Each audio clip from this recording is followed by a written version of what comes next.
अस्सलाम वालेकुम। देखिए, बहुत ही एक वार्ड 189 की जो पार्षद है नाजिया दानिश, उन्होंने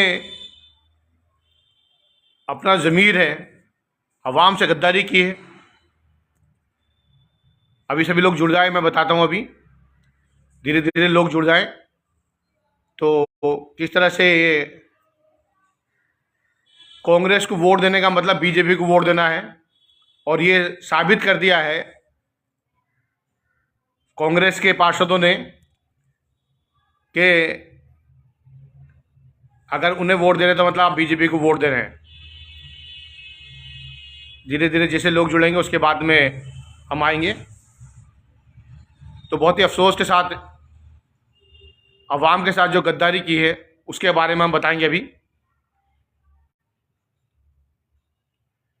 बीजेपी के हाथों बिक गई, बिल्कुल ठीक कहा आपने, क्योंकि कांग्रेस का बिकना लगातार जारी है और दिल्ली में भी कांग्रेस के पार्षद बीजेपी के हाथों बिक गए हैं।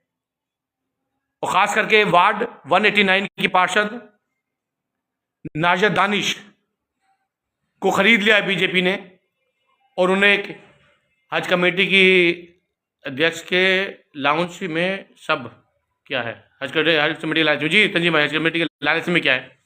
बहुत ही शर्म की बात है। ये आवाम को ये धोखा है, गद्दारी है। धीरे धीरे हम बताएंगे। अभी ये बहुत ही शर्म की बात है। अभी जैसे जैसे लोग जुड़ेंगे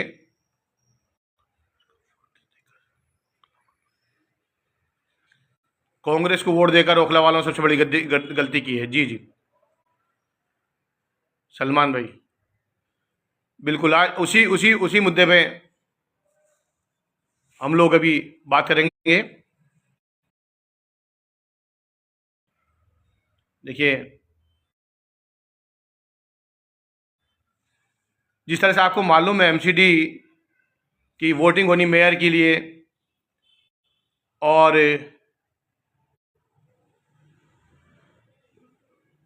एमसीडी के मेयर भी बनने थे और कैन डिप्टी मेयर, उसके लिए वोटिंग होनी थी। तो कांग्रेस ने किस तरह से बीजेपी के साथ मिलकर ये गेम खेला है अपने फ़ायदे के लिए, क्योंकि हमेशा इन्हें ख़रीदना बहुत आसान होता है। चाहे वो गोवा में हो, महाराष्ट्र में हो, मध्य प्रदेश में हो, कांग्रेस के जो लीडर हैं आसानी से बिक जाते हैं और कांग्रेस को वोट देने का मतलब बीजेपी को वोट देना है। तो हम अपनी बात शुरू करते हैं। अस्सलाम वालेकुम। देखिए, बड़े अफसोस के साथ ये मैं एक जानकारी दे रहा हूँ। जो वार्ड 189 की पार्षद है नाजिया दानिश, यानी शुएब दानिश साहब की वाइफ, जो इस बार काउंसलर बनी है, उन्होंने बल्कि ज़मीर ही नहीं बेचा, आवाम के साथ गद्दारी की है। वार्ड 189 के जो आवाम है उसके साथ गद्दारी की है, क्योंकि इन्होंने बीजेपी के साथ मिलकर सदन से वॉकआउट किया। और सदन से वॉकआउट करने का मतलब था कि इन्हें हज कमेटी में नॉमिनेट किया गया है एलजी की तरफ से और इन्हें लालच दिया गया था और ये लालच में बिक गए हैं, क्योंकि इन्हें किसी ज़मीर से मतलब नहीं, इनका कोई ज़मीर नहीं है, आवाम से कोई मतलब नहीं है, आवाम के गद्दार हैं। और इन्होंने वॉकआउट किया हज कमेटी का चेयरमैन बनने के लिए। एलजी ने इन्हें अपॉइंट किया कि आप लोग वॉकआउट कीजिए, ताकि जिस तरह से वो मनमानी करते, जिस तरह से तानाशाही करते, वो तानाशाही करते रहें। और इन्होंने वॉकआउट कर दिया और वॉकआउट करने की जिम्मेदारी नाजिया दानिश में थी, क्योंकि कांग्रेस ने एमसीडी की जो पार्षद थे उनका प्रभारी नाजिया दानिश को बनाया था और नाजिया दानिश के ऊपर पूरी जिम्मेदारी थी कि सदन से वॉकआउट करेंगे लोग। और ऐसे ही इन्होंने किया। आज मेयर और डिप्टी मेयर की वोटिंग होनी थी। ऐसे में जब बीजेपी ने इनसे डील की, बीजेपी ने इनसे सौदा किया कि आप लोग किस तरह बिकोगे, बिकने के लिए हमेशा तैयार बैठ रहे थे ये लोग। तो किस तरह से, तो इनकी जो डील हुई सारी जिम्मेदारी नाजिया दानिश के ऊपर थी। नाजिया दानिश के ऊपर जिम्मेदारी दी गई थी, क्योंकि कांग्रेस ने एमसीडी का जो प्रभारी था, कांग्रेस के जो पार्षद जीत कायतन हो, उनकी जिम्मेदारी, उनका लीडर जो इन्हें नाजिया, तो इन्हें चाहिए था वो बीजेपी ने इन्हें दिया। एलजी ने इन्हें नॉमिनेट किया हज कमेटी में। हज कमेटी की सीट के लिए नाजिया दानिश ने अपने आप को बेच दिया, अपने जमीर को बेच दिया, अवाम के साथ गद्दारी की है। नाजिया दानिश शुएब दानिश साहब की जो वाइफ है, नाजिया दानिश जो पार्षद 189 से, इन्होंने वॉकआउट करा दिया सदन से।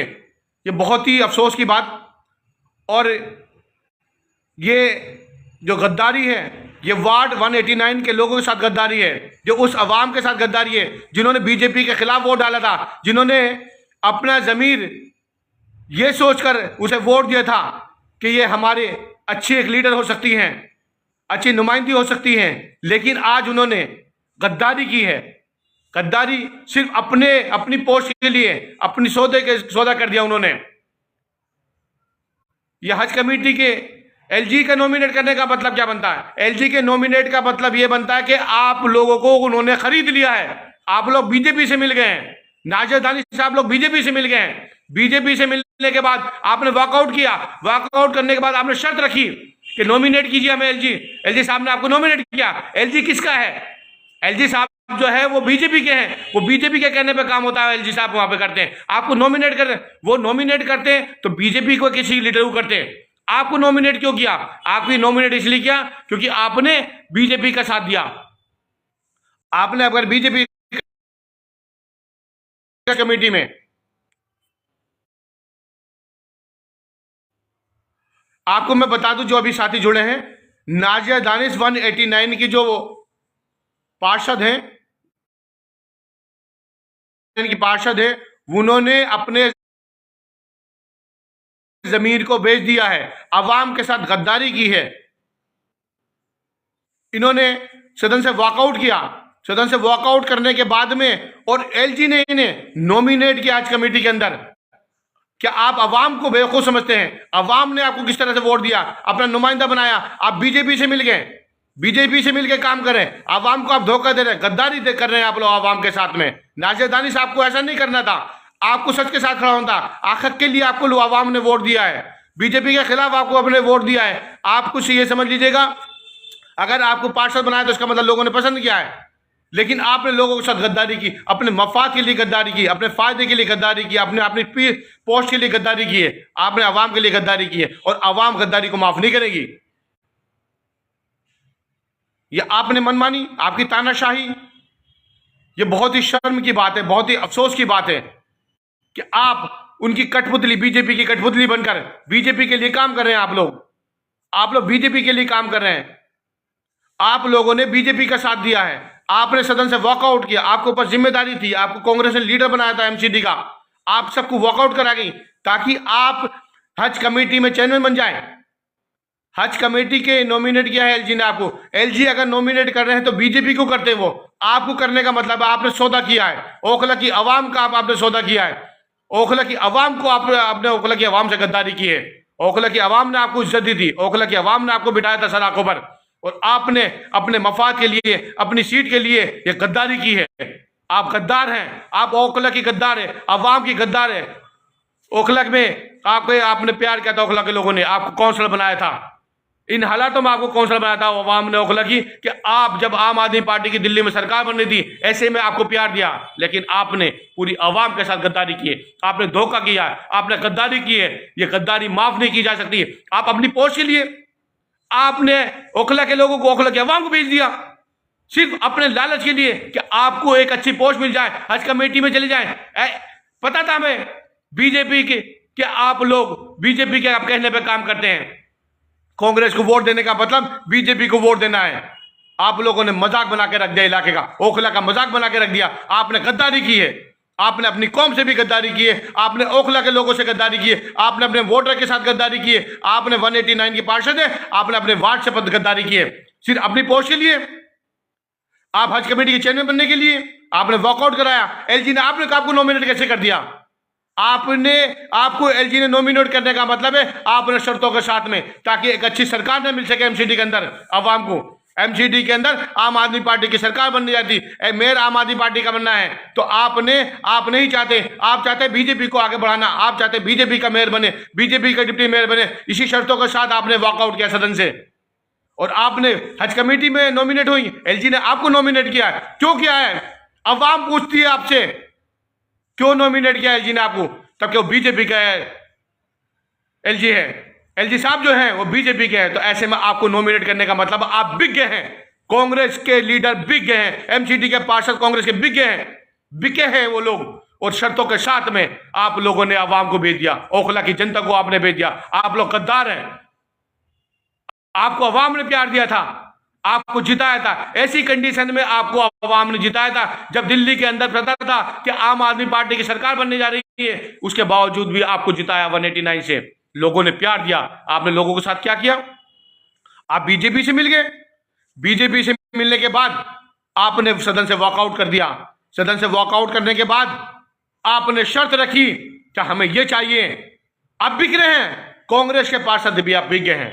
आपने अवाम के साथ देखा गया, आपने ओखला के अवाम के साथ धोखा किया, आपने कौम के साथ धोखा किया, आपने गद्दारी की है। ऐसे में गद्दारी की है जब दिल्ली के अंदर सरकार बननी थी, जब दिल्ली के अंदर सरकार बननी थी आम आदमी पार्टी की, ऐसे में आपको वोट देकर जिताया लोगों ने।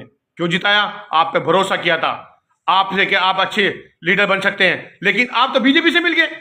बीजेपी से मिलने के बाद सदन से वॉकआउट कर दिया, क्योंकि ये जिम्मेदारी आपको दी गई थी कांग्रेस की तरफ से कि जितने भी एमसीडी के पार्षद हैं आप उनकी लीडर हैं और आपके ऊपर जिम्मेदारी दी गई थी। तो आपने अपनी जिम्मेदारी इस तरह से निभाई कि आपने सारे के सारे पार्षद लेके वॉकआउट कर दिया और आपने ओखला की आवाम को बेच दिया, सिर्फ अपने पद के लिए, अपनी सीट के लिए, अपने मफाद के लिए, अपने फायदे के लिए।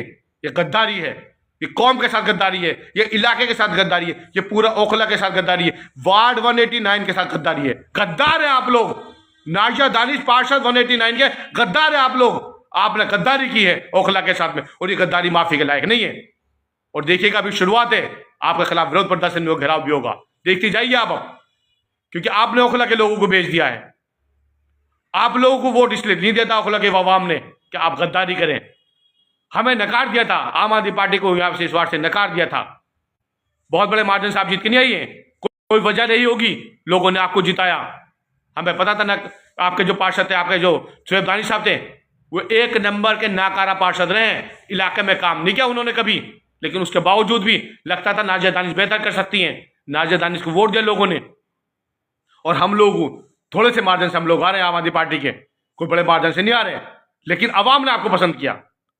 तो आपकी जिम्मेदारी बनती थी ओखला की अवाम का साथ लेके चलती, ओखला की अवाम के कंधे कंधे मिलाकर चलती, कौम के साथ कंधे से कंधा मिलाकर चलती। लेकिन आप तो ना तो कौम की हुई, ना वाट की हुई, ना ओखला की हुई, आप गद्दार निकली। आप अपनी सीट के लिए, हज कमेटी के चेयरमैन बनने के लिए आपने ओखला को भेज दिया, ओखला की अवाम के लिए सौदा कर दिया।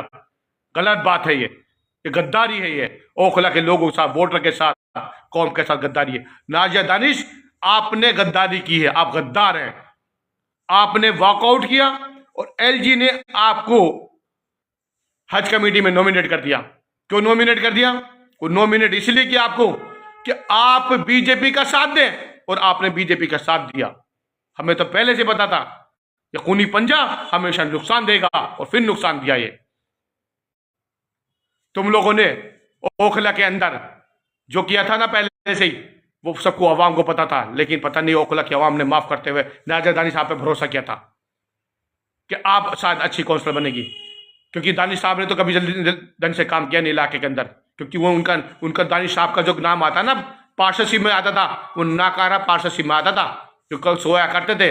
लेकिन जब लगा नाजिया दानिश आएंगी, कुछ बेहतर करेगी, तो ओखला की अवाम ने आपको काउंसलर बनाया। लेकिन आपने तो ओखला की अवाम को भेज दिया, आपने गद्दारी कर दी। क्यों गद्दारी किया आपने? वजह क्या थी? सिर्फ पोस्ट, पैसा, यही सब कुछ है? जमीर कुछ नहीं है, इंसानियत कुछ नहीं है। नाजिया दानिश, आपको सोचना चाहिए था बीजेपी से मिलने से पहले कि ओखला की आवाम ने प्यार किया है, ओखला की आवाम ने आपको वोट दिया है, ओखला की आवाम ने आपको इज्जत दिया है, आपने सबको भेज दिया। बहुत शर्म की बात है, आपको शर्म आनी चाहिए। बहुत ही गद्दार। आपको बता दूं कि नाजिया दानिश ने बीजेपी के इशारे पर सदन से वॉकआउट किया और बीजेपी से शर्त रखी, और शर्त रखने के बाद में नाजिया दानिश को हज कमेटी का चेयरमैन बनाया बीजेपी ने। एलजी साहब का बनाने का मतलब बीजेपी ने बनाया, और ये बीजेपी का साथ देकर कांग्रेसी सदन से वॉकआउट कर गए। बहुत शर्म की बात है, बहुत अफसोस की बात है, और आपको शर्म आनी चाहिए। और अभी तो ये शुरुआत है, देखिएगा आपका हम घेराव भी करेंगे। क्या लफ्ज बोलो आपके लिए? गद्दारों के लिए कोई लफ्ज नहीं होता। गद्दार गद्दार होता, और आपने ओखला की आवाम के लिए और ओखले की आवाम से गद्दारी की है।